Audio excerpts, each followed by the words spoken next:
જય હિન્દ, જય ભારત મિત્રો. સ્વાગત છે તમારું નવા વિડીયોની અંદર. આ વિડીયો છે એની અંદર આપણે ચર્ચા કરવાના છીએ કે જમીનના નિયમની અંદર 2026થી ઘણા બધા ફેરફાર થઈ ગયા છે. હવે જો દીકરી હોય તો એને પણ જમીનની અંદર સમાન હક મળશે અને બીજા 4 નિયમ પણ બદલાણા છે. તો આ વિડીયોની અંદર આપણે સંપૂર્ણ ચર્ચા કરવાના છીએ કે જમીનના નિયમની અંદર શું ફેરફાર થયા છે, એના માટે શું ધ્યાન રાખવું જરૂરી છે અને દીકરીઓને હકદાર બનવા માટે શું શું આવશ્યક છે. એ પહેલાં જો તમે ચેનલની અંદર નવા છો તો ચેનલને સબસ્ક્રાઈબ જરૂરથી કરી દેજો. મિત્રો, વાત કરીએ તો જો તમારી પાસે ખેતીની જમીન, પ્લોટ અથવા તો પૂર્વજોની મિલકત છે તો આ સુધારાને સમજવા તમારા માટે ખૂબ જ અત્યંત જરૂરી છે. મિત્રો, વાત કરીએ તો જાન્યુઆરી 2026થી શું ફેરફાર થયા છે એનું અહીંયા ઉપર આપણે એક ટેબલ બનાવ્યું છે. નવા નિયમ શું અમલમાં મુકાણા છે વર્ષ 2026થી અને જમીન વારસાઈ પ્રક્રિયા હવે ડિજિટલ બનાવી દેવામાં આવી છે. નામ ફેરફારની જે સમય મર્યાદા છે એ મૃત્યુ પછી નિશ્ચિત સમયગાળાની અંદર નામ ફેરફાર કરવું જરૂર છે અને મોડું થાય તો વધારાની ફી વસૂલવામાં આવે છે. સમાન હકનો જે અધિકાર છે એ પણ લાગુ થઈ ગયો છે. પુત્ર અને પુત્રી બંનેને ઇક્વલ રાઇટ્સ હવે મળશે અને વિલ ન હોય તો તરત લાગુ થઈ જશે, એટલે કે ઓટોમેટિક ડિજિટલ ડિસ્ટ્રીબ્યુશન સિસ્ટમ પણ લાગુ કરવામાં આવી છે. હવે આપણે આ એક નિયમને વિગતવાર જાણીશું આગળ કે શું છે.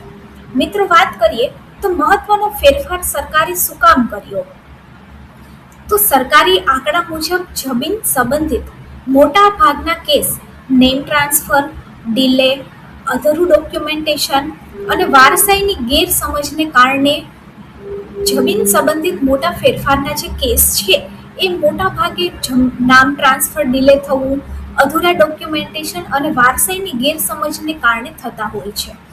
નવા નિયમનો હેતુ એ છે કે નામ છે એ ટ્રાન્સફર કરવું ઝડપી બની ગયું છે, કાનૂની હક પણ સ્પષ્ટ થયું છે, ડિજિટલ લેન્ડ રેકોર્ડ મજબૂત બની ગયા છે.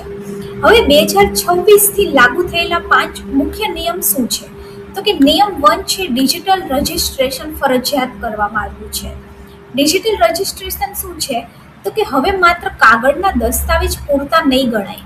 જમીનના રેકોર્ડની અંદર વારસદારનું નામ ઓનલાઈન પોર્ટલ ઉપર અપલોડ કરવું ફરજિયાત રહેશે. ત્યારબાદ બીજો નિયમ છે તમામ વારસદારની રિટર્ન કન્સેન્ટ, એટલે કે જો જમીન ઉપર 1 થી વધારે વારસદાર વચ્ચે વહેંચાયેલી જમીન હોય તો બધા કાયદેસર વારસદારોની લેખિત સંમતિ ફરજિયાત કરવામાં આવી છે. કોઈ પણ એક સભ્યની મંજૂરી વિના વેચાણ અને ભાગલા માન્ય ગણાશે નહીં. ત્રીજા નિયમની વાત કરીએ તો પુત્ર અને પુત્રીને ઇક્વલ રાઇટ્સ એટલે કે સમાન હક મળશે.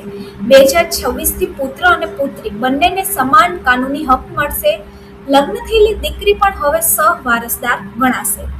આ નિયમથી પારિવારિક વિવાદની અંદર ઘટાડો થવાની શક્યતા છે. આ ઉપરાંત જો વિલ ના હોય તો ઓટોમેટિક પ્રોસેસ થાય.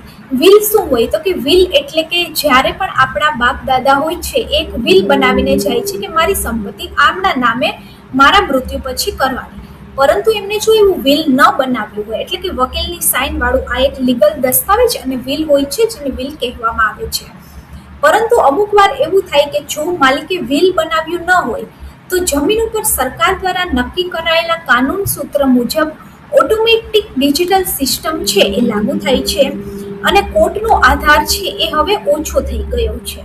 નેમ ટ્રાન્સફર માટે પણ અમુક ટાઈમ લિમિટ નક્કી કરવામાં આવી છે, એટલે કે માલિકના મૃત્યુ બાદ નિર્ધારિત સમય મર્યાદાની અંદર મ્યુચ્યુએશન એન્ટ્રી કરાવવી ફરજિયાત રહેશે અને સમય મર્યાદા બાદ અરજી કરશો તો શું થશે, તો વધારાની ફી ચૂકવવી પડશે, વેરિફિકેશન તપાસ થશે અને પ્રક્રિયાની અંદર પણ વિલંબ આવી શકે છે.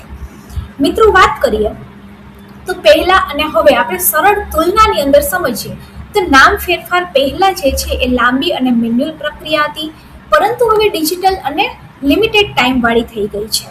પુત્રનો હક છે એ વિવાદિત હતો અને હવે પુત્ર અને પુત્રી બંનેને ઇક્વલ રાઇટ્સ મળશે. કન્સેન્ટની વાત કરીએ તો કોઈ સ્પષ્ટ નિયમ નહોતો અને હવે ફરજિયાત રિટર્ન કન્સેન્ટ કરવું જરૂરી છે. વિલ ના હોય તો કોર્ટ આધારિત હતું અને હવે ઓટોમેટિક ડિજિટલ થઈ જશે. અને રેકોર્ડ અપડેટ પહેલા કાગળ ઉપર હતો અને હવે સંપૂર્ણપણે ઓનલાઈન સિસ્ટમ ઉપર આધારિત થઈ ગયો છે. મિત્રો વાત કરીએ તો સૌથી પહેલા તો નામ ટ્રાન્સફર માટે અરજી કેવી રીતે કરવી, તો કે સ્થાનિક લેન્ડ રેકોર્ડ પોર્ટલ છે એના ઉપર તમારે લોગિન કરવાનું. ત્યારબાદ જેમનું પણ ડેથ થયેલું છે એનું ડેથ સર્ટિફિકેટ અપલોડ કરવાનું.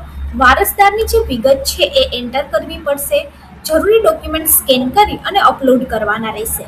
ત્યારબાદ એપ્લિકેશન સબમિટ કરી અને એકનોલેજમેન્ટ સાચવી રાખવાનું રહેશે. આ ઉપરાંત મિત્રો વાત કરીએ તો મોબાઈલથી ઘણીવાર અરજી છે એ ન થઈ શકે. તમારે આની અંદર ડેસ્કટોપ લેપટોપનો પણ ઉપયોગ કરવો પડી શકે છે.